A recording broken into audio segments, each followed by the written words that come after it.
우리 하나님 말씀 같이 보겠습니다. 에스더 3장 7절에서 11절까지 우리 한 절씩 교독합니다. 에스더 3장 7절에서 11절까지 한 절씩 교독합니다. 아하수에로 왕 12년 정월 곧 니산월에 무리가 하만 앞에서 날과 달에 대하여 부르 곧 제비를 뽑아 12월 곧 아달월을 얻은지라. 하만이 아하수에로 왕에게 아뢰되 한 민족이 왕의 나라 각도 백성 중에 흩어져 거하는데 그 법률이 만민보다 달라서 왕의 법률을 지키지 아니하오니 용납하는 것이 왕에게 무익하니이다. 왕이 옳게 여기시거든 조서를 내려 저희를 진멸하소서. 내가 은 1만 달란트를 왕의 일을 맡은 자의 손에 붙여 왕의 부고에 드리리이다. 왕이 반지를 손에서 빼어 유다인의 대적 곧 아각 사람 함므다다의 아들 하만에게 주며 11절 합독합니다. 이르되 그 은을 내게 주고 그 백성도 그리하노니 너는 소견에 좋을 대로 행하라 하더라. 아멘. 오늘 이 본문 말씀은 드디어 이제 하만이 이스라엘 백성들 유다 족속들을 죽이려고 이제 결정을 하는데 제비를 뽑게 됩니다. 그때가 아하수에로 왕 12년 정월 그러니까 1월이었다 그래요. 자, 이게 어떻게 시작됐냐면 보세요. 아하수에로 왕이 됐어요. 그래서 왕이 되고 난 다음에 3년 동안 준비를 합니다. 무슨 준비냐면 잔치 준비예요.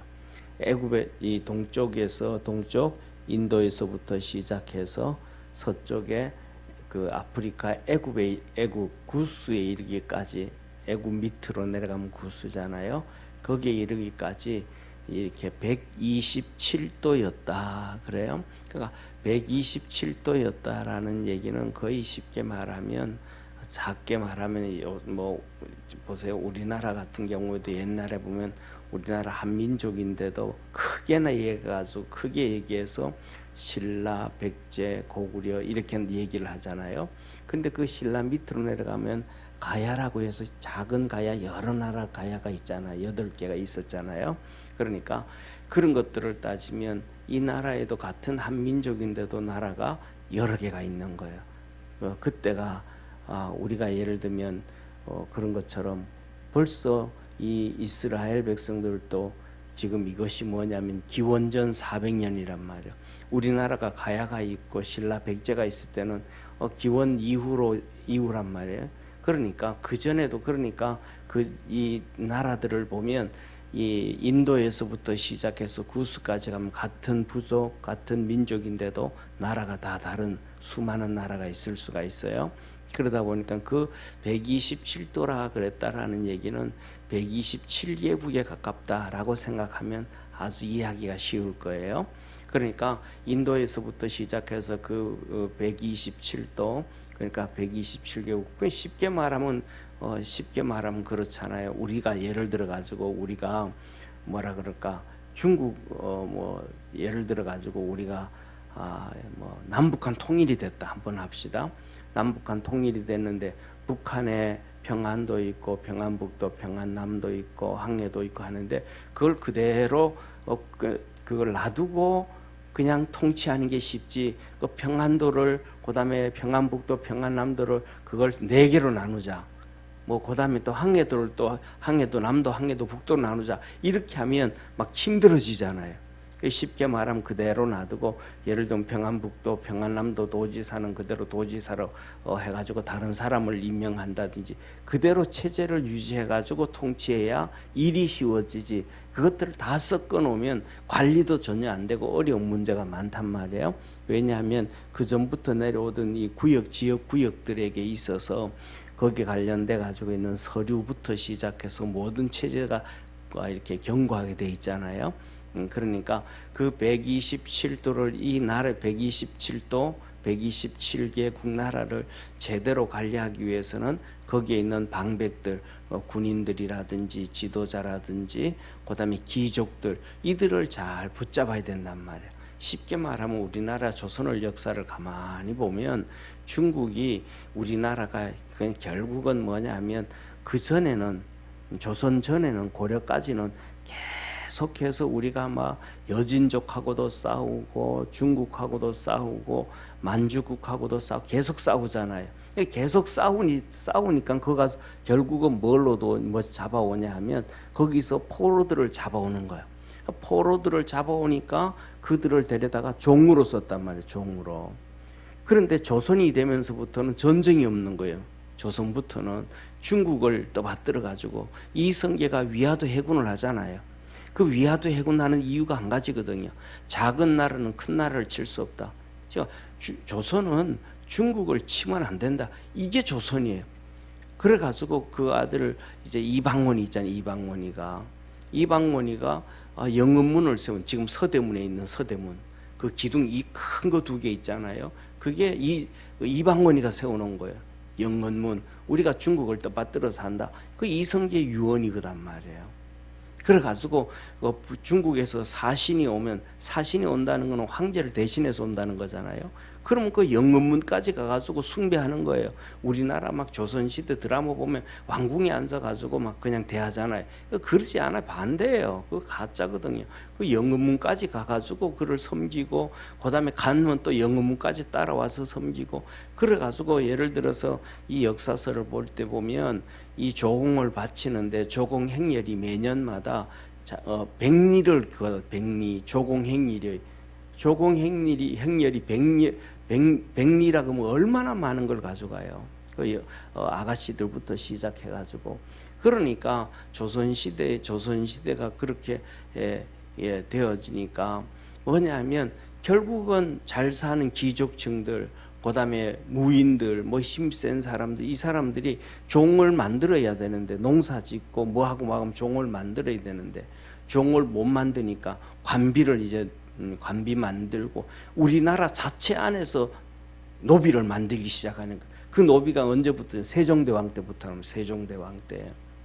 이 세종대왕이 노비를 드디어 이제, 왜냐하면 중국을 치고 북쪽을 쳐야 되는데 북쪽을 못 치니까 노비를 못 만드니까, 노비는 만들어야 되니까 노비법을 만드는 거예요. 한 번 노비는 영원한 노비. 엄마가 노비면 그 아들도 노비. 그래가지고 우리가 제일 잘 아는 장영실이 있잖아요. 장영실이 엄마가 간비란 말이에요. 간비. 그리고 장영실의 아버지는 중국 사람. 그래가지고 이 울산 쪽에 그쪽에 간비였단 말이에요. 그러니까 장영실이가 작년에 태어나면 뭐예요? 노비예요, 노비. 그러니까 세종대왕이 그를 노비에서 벗어나게 하려고 하는데도 힘들어가지고 대신들하고 막 얼마나 싸우고 그래요. 결국은 뭐 제대로 안 되잖아요. 그 노비를 만드는 제도가 세종대왕이 만든 거예요. 그러니까 한글을 만들어서 대왕이라 하고 뭐 하고 하는데, 그것 보면 국민들이 그래서 조선이 처음 출발할 때는 노비가 3%밖에 안 돼. 우리나라 자체 안에서.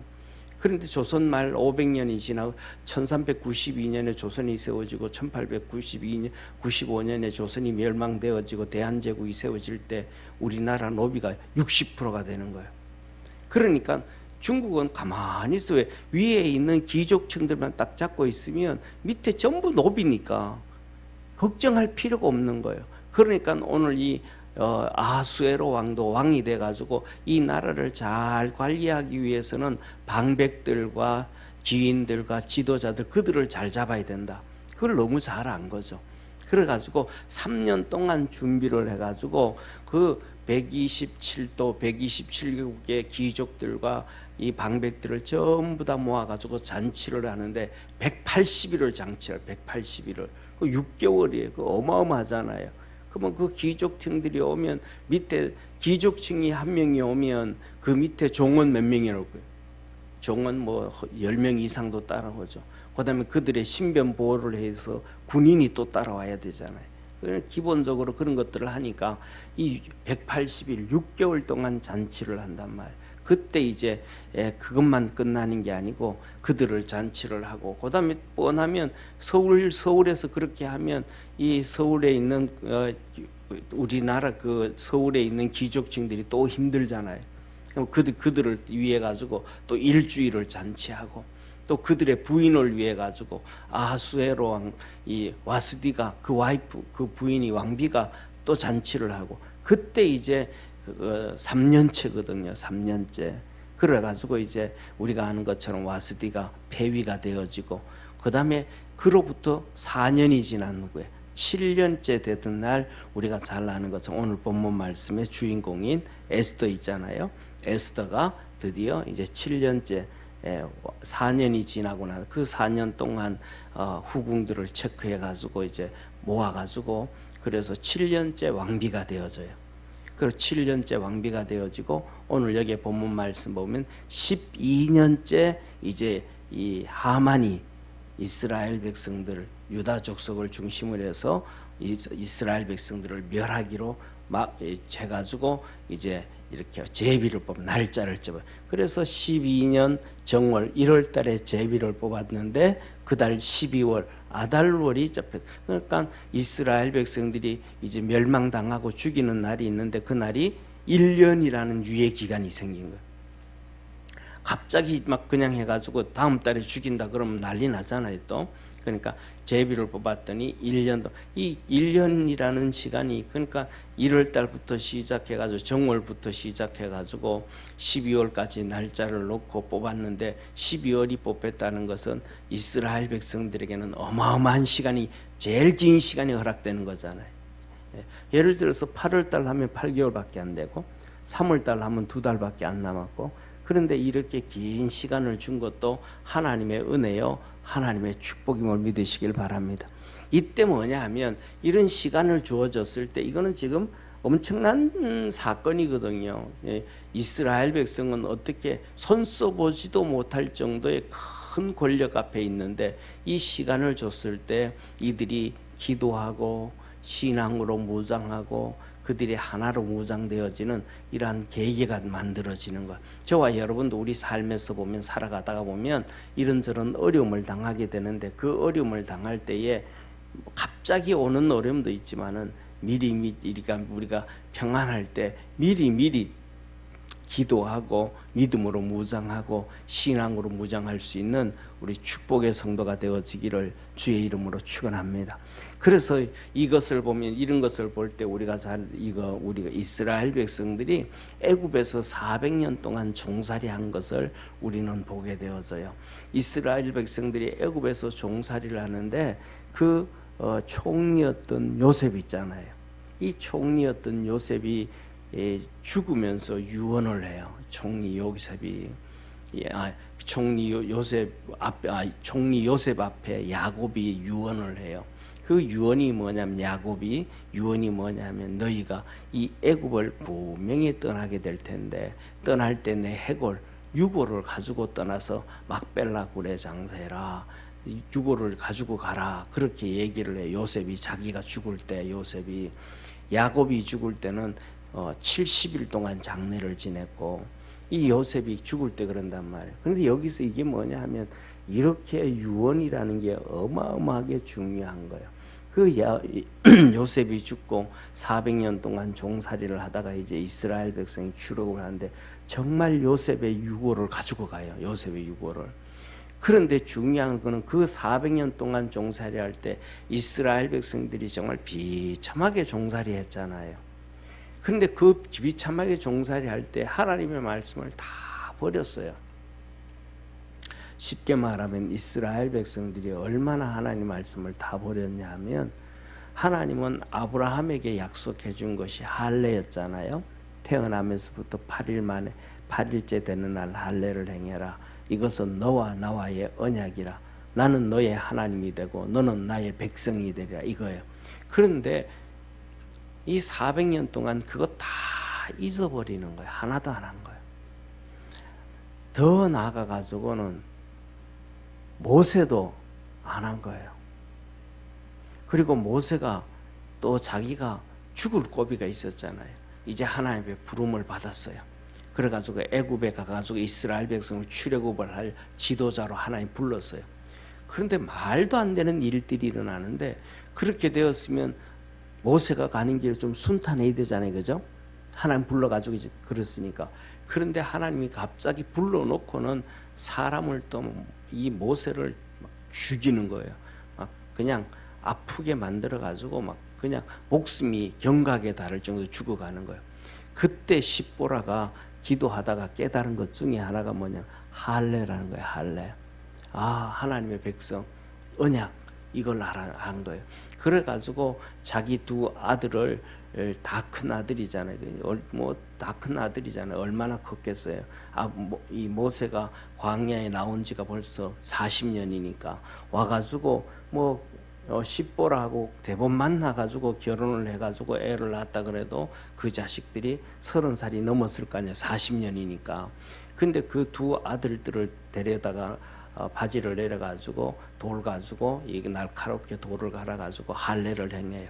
그러니까 피가 나잖아요. 그 이제 그 가죽을, 이 살을 집어가지고 모세에게 집어 던지면서 너는 피의 아들이라. 그래서 그걸 던져요. 그랬더니 모세가 그 하나님께서 죽여가던 그를 다시 살려요. 이게 엄청난 역사거든요. 그런데 이스라엘 백성들을 모세가 출애굽시켜가지고 광야에서도 할례를 행하지 않아요. 그러니까 언제 할례를 행했냐면 여호수아 시대에 가나안 땅에 들어가서 길갈이라는 곳 알죠, 그죠? 그 길갈에 가서 할례를 행해. 이스라엘 백성 전체를 넣고 하나님이 기다려도 말을 안 듣는 거예요. 우리가 살아가다 보면 뭐 이런 얘기 하잖아요. 뭐 회의를 할 때도 법대로 합시다. 그러고 막 그냥 세상에 싸우다 보면 사람들이 싸우면서 우리 법대로 하자. 뭐 경찰서 가서 법대로 하자 이러잖아요. 이 법대로 하자는 건, 이 법은 예를 들면 이렇게 수준이 제일 높은 수준, 중간 수준, 제일 핫바리 수준 이렇게 얘기하면 법대로 합시다라는 얘기는 제일 핫바리 수준이에요. 이거 밑으로 내려가면 안 된다 이 말이거든요. 근데 사람들은 뭐 잘난 척하고 뭐 하자 그러면 법대로 하자라는 거예요. 그러니까 하나님께서 기다려도 안 되니까 말씀을 주신 거예요. 그 말씀이 뭐냐면 너희가 길갈에서 다 할례를 행해라. 애굽의 수치를 굴려버렸다. 그러니까 쉽게 말하면 애굽의 수치를 당한 이유는 너희들이 하나님 말씀을 다 버려서 그렇다.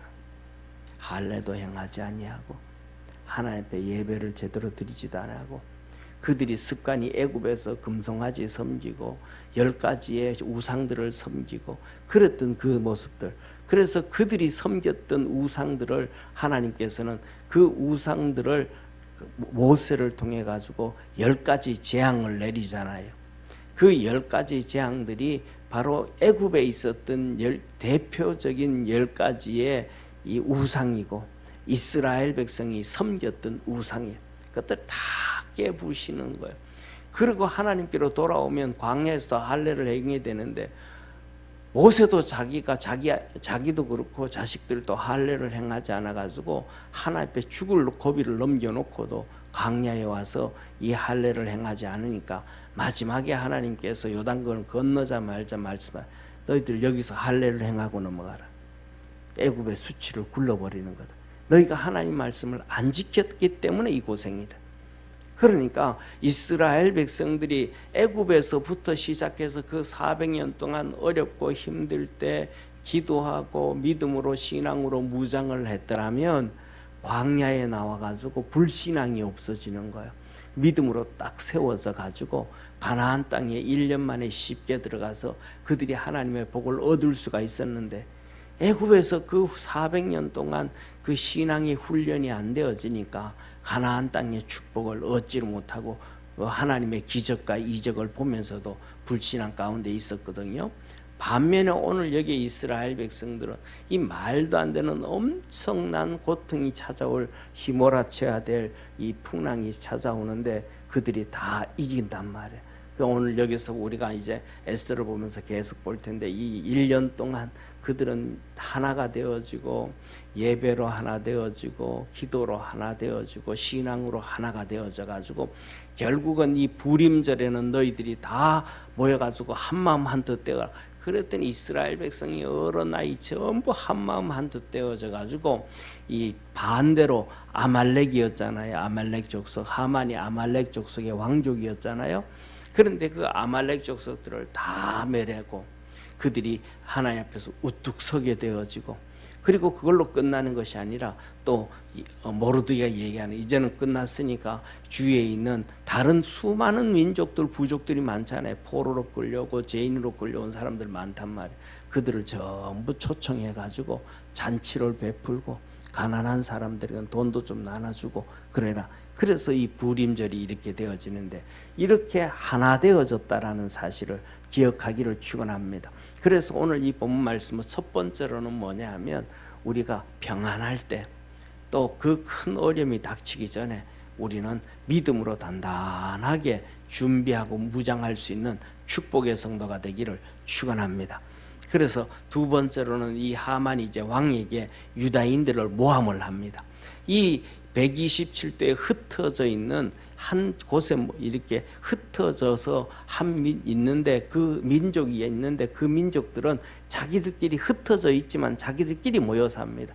여러분, 뭐 전 세계 모두가 다 똑같은 거예요. 예를 들면 우리나라도 보세요. 그 차이나타운 있잖아요. 그거 다 모여 살아요. 한국 사람들도 보세요. 일본에도 그렇고, 그다음에 미국에도 그렇고, LA에도 그렇고, 뉴저지주에도 그렇고, 필라델피아도 그렇고, 어디든지 한인들이 가서 또 한인타운을 이루어요. 유대인들은 유대인타운을, 전 세계 모든 민족이 다 똑같아요. 자기들 민족들끼리 타운을 이루어서 산단 말이에요. 그런데 이 하만이 그걸 가지고 이제 유대인들은 흩어져 가지고 자기들끼리 삽니다. 그건 다 그런데 그 얘기를 하니까 그 사람들도 진짜 그렇게 산단 말이에요. 네, 그래서 10가정만 모이면 시나고그를 만들어 가지고, 회당을 만들어 가지고 주일마다 예배드리고, 주일마다 성경 공부하고, 주일마다 말씀으로 어떻게 훈련을 받고, 그거 다 하는 거예요. 오늘날 우리가 예배를 드리는 기본 중심이 예배드리고 성경 공부잖아요. 예배드리고 성경 공부가 바로 이 바벨론 포로 때부터 생겨진 문화예요. 그냥 있어진 게 아니고. 그런데 오늘날의 우리 문화는 반대가 돼버렸잖아요. 주일날도 성경 공부 이제 안 하고, 주일날 예배만 한번 딱 드리고 그냥 가버리고, 이렇게 되어지면 믿음이 다 망가지게 되어져 있는 거예요.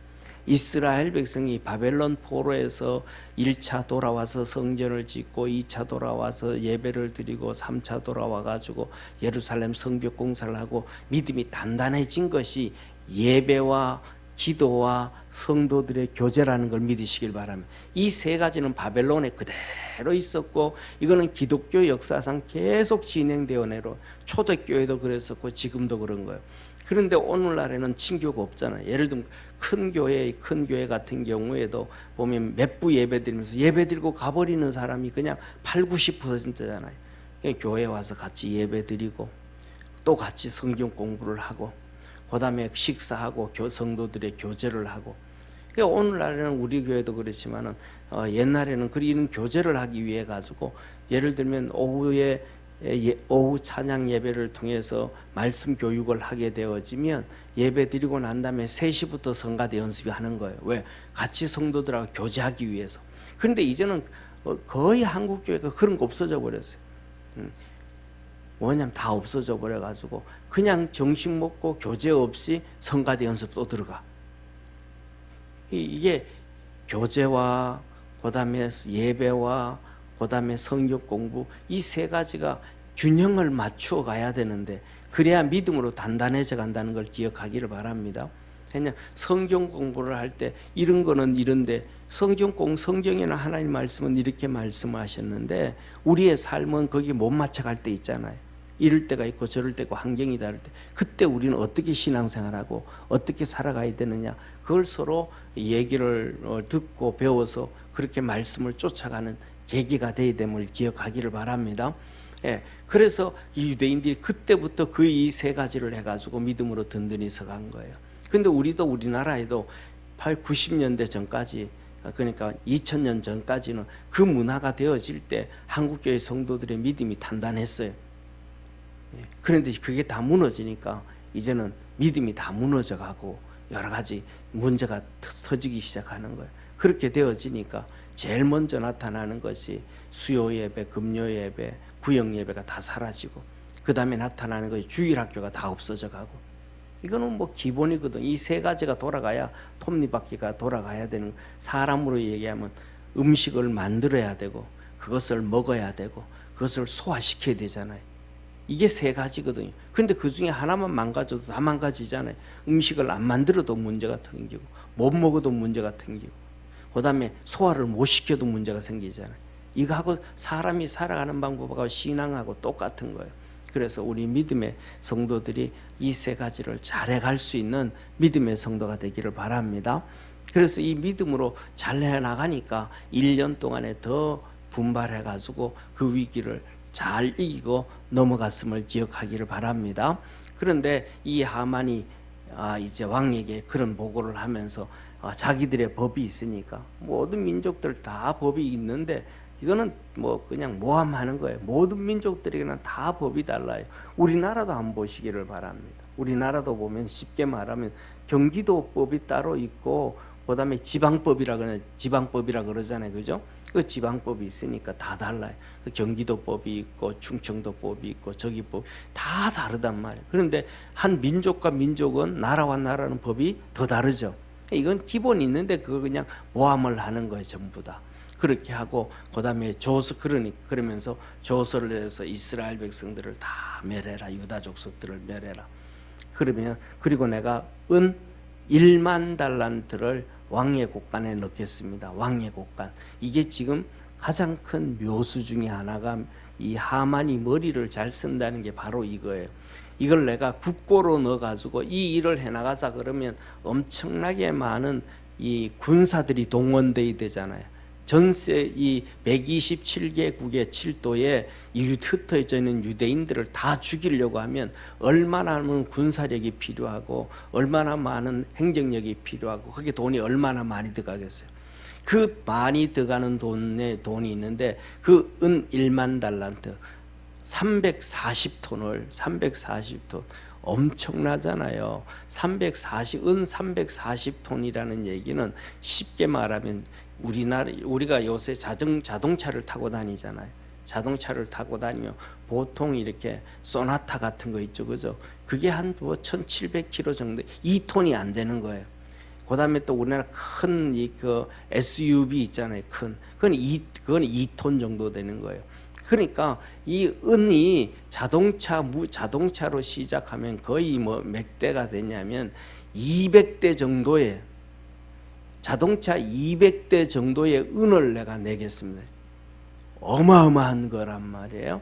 그래서 내는데 그것을 어떻게 내냐 하면, 내가 왕께서 왕의 곳간에 있는데 그 곳간 지기가 있는데 그 곳간 지기에게 줘서 왕의 곳간에다 넣겠습니다. 이거는 뭐냐면 일이 만일에 틀어지고 잘못됐을 때는 누구한테다? 아수에로 왕한테 덮어 씌우기 위한 하만의 전략입니다. 기가 막히잖아요. 왜냐하면 국고에다 넣으면 나라가 일을 해나가니까 하만이 덮어 쓰지 않게, 그 아수에로 왕에게 피해가 안 가는데, 이걸 이제 그쪽으로 집어넣어서 왕 개인의 국고에서 끄집어내 가지고 그 돈을 처리하고 나면, 이게 이스라엘 백성들을 죽인 그 모든 계획들이 누가 한 거예요? 나라가 하는 것이 아니고 왕이 개인적으로 하게 되는 거잖아요. 공사가 구분이 되져 버린단 말이에요. 그런데 여기에서 그 얘기를 했을 때 왕이 그 하만의 의도를 알았는지는 모르겠지만은, 제가 보기에는 그 의도를 왕이 몰랐다고 생각을 해요. 그런데 하나님께서 그를 아수에로 왕을 지키셨고 보호하셨다. 왜? 하나님께서 계획해가지고 이 아수에로 왕 지난 다음에 아닥사스다 왕이 일어나가지고 이스라엘이 2차, 3차로 돌아오게 되어지거든요. 그래서 이 아수에로 왕이 그럽니다. 아니, 은은 나한테 줄 필요 없고 내 곳간에 넣을 필요 없고, 은은 너가 가지고, 너 거니까 네 가지고, 유다 민족도 네 마음대로 해라. 그러니까 이 모든 것들을 하만이 누구한테 덮어 씌우려고 그랬는데, 아수에로 왕한테 덮어 씌우려고 그랬는데, 그것을 아수에로 왕이 덥석 받았더라면 자기가 당하는데, 그걸 다시 하만한테로 그냥 넘겨줘 버리는 거예요. 그리고 왕의 가락지도 반지도 빼주면서 네 좋은 대로 소견에 좋은 대로 해라 하고 하만에게 넘겨준 거예요. 그러니까 이 하나님께서 두 번째로는 뭐냐, 우리가 평안할 때 믿음으로 신앙으로 무장하고 준비해야 된다는 걸 기억하기를 바랍니다. 그 다음에 두 번째로는 우리가 살아가는 삶에 하나님께서 첫째로는 지혜를 주셔야 되고, 두 번째는 지혜를 안 주셔도 하나님이 그 상황을 모면해 나갈 수 있도록 은혜 베푸시고 도와주셔서 내가 그냥 그거 이렇게 하자 이거 이렇게 하자라고 그냥 생각 없이 툭툭 이렇게 말을 한 것도 하나님의 섭리와 계획 가운데서 내가 이게 빠져버릴 곤란과 어려움에 빠질 길을 피해 가도록 하나님이 도와주셔야 되는 거예요. 할렐루야. 그래서 뭐냐면 우리가 하나님 앞에 열심히 믿음으로 살고 하나님을 기쁘게 하는 삶을 살면 하나님께서 우리가 그 고난에 빠지게 될 때도 피할 길을 주시고 이끌어 주시고 축복하신다는 것을 기억하기를 축원합니다. 기도하겠습니다. 전능하신 하나님 아버지, 우리가 평안하든지 환난이 찾아오든지 믿음으로 준비하고 하나님 앞에 경건함으로 준비하고 담대함으로 살아갈 수 있는 우리 축복의 모든 성도들 되게 도와주옵시고, 또 아버지 하나님, 우리의 삶 속에 하만이 이렇게 아하수에로 왕을 이렇게 궁지에 집어넣을 계략을 세웠는지는 모르지만 그렇게 일을 진행하지만 하나님께서 이 아하수에로 왕이 그 궁지에 빠지지 않도록 반지를 빼어주고 네 소견대로 네 맘대로 하고 은도 1만 달란트를 내게 줄 필요 없다, 네 거니까 네가 가져라 하고 하나님께서 아하수에로 왕을 지키시고 보호하셨습니다. 우리 사랑하는 모든 믿음의 성도들도 그렇게 믿음으로 살아가게 하시고 복되어지도록 축복해 주옵소서. 아하수에로 왕을 이렇게 지키고 보호하신 것이 어쩌면 그 안에 왕비가 된 에스더를 위한 건지도 모릅니다. 우리가 믿음으로 열심히 살아서 아버지 하나님, 우리의 가족들을 지키고 보호하고 하나님의 역사를 이루어갈 수 있는 축복의 성도들이 다 되도록 은총 내려 주옵소서. 이 시간에도 아버지 하나님, 군에 가서 훈련받는 아버지 하나님 승윤을 위해서, 손자를 위해서 열심히 기도하고 간구하고 하나님 앞에 예물 드리며 부르짖는 우리 이은숙 권사님 기도에 응답하여 주셔서 승윤이가 아버지 훈련 잘 받게 하시고 또 좋은 곳으로 배치를 받아서 믿음이 크게 무장하고 우리 주님을 만나고 인생의 주님을 만나는 놀라운 축복의 계기가 되어지게 하시고 더욱더 단단한 사람, 든든한 사람, 하나님 앞에서 멋있는 믿음의 아들이 되도록 주께서 이끌어 주시고 양육하여 주옵소서. 축복하시는 주님께 감사하고 구원하신 예수님의 이름으로 축복하고 기도드립니다. 아멘. 하늘에 계신 우리 아버지여, 이름이 거룩히 여김을 받으시오며 나라의 임하옵시며 뜻이 하늘에서 이룬 것 같이 땅에서도 이루어지리다. 오늘날 우리에게 일용할 양식을 주옵시고 우리가 우리에게 죄인자를 사하여 준 것 같이 우리 죄를 사하여 주옵시고 우리를 시험에 들게 하지 마옵시고 다만 악에서 구하옵소서. 대개 나라와 권세와 영광이 아버지께 영원히 있사옵나이다. 아멘.